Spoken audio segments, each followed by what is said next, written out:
The head of Russia's Ministry of Foreign Affairs, Sergei Lavrov, is once again facing the threat of dismissal. He is being accused of huge losses on the front lines that could have been avoided. This was reported by the Telegram channel Kremlin Tabakerka, citing a source in the Kremlin. According to this source,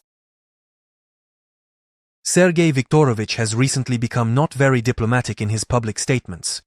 I understand his position, but this approach may no longer work.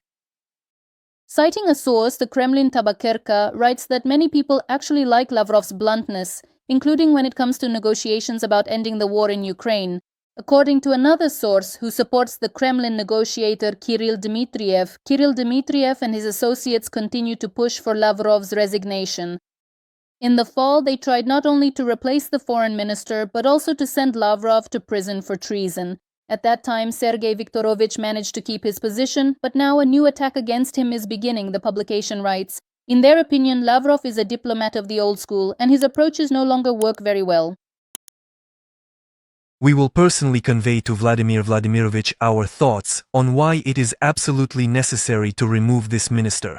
Rumors about the resignation of the head of the Russian Foreign Ministry first appeared in November 2025. The media cited the failure of the summit between Donald Trump and Putin as the reason for his removal from office. The Financial Times wrote, Lavrov's stance during his brief meeting and subsequent phone conversation with U.S. Secretary of State Marco Rubio was so uncompromising and unyielding that it caused surprise in Washington and led to the cancellation of the planned leaders' meeting in Budapest. To dispel the rumors, the Russian diplomat had to offer explanations. The memorandum mentioned by the Financial Times journalists is a so-called non-paper, not an official document, but rather an entirely unofficial draft.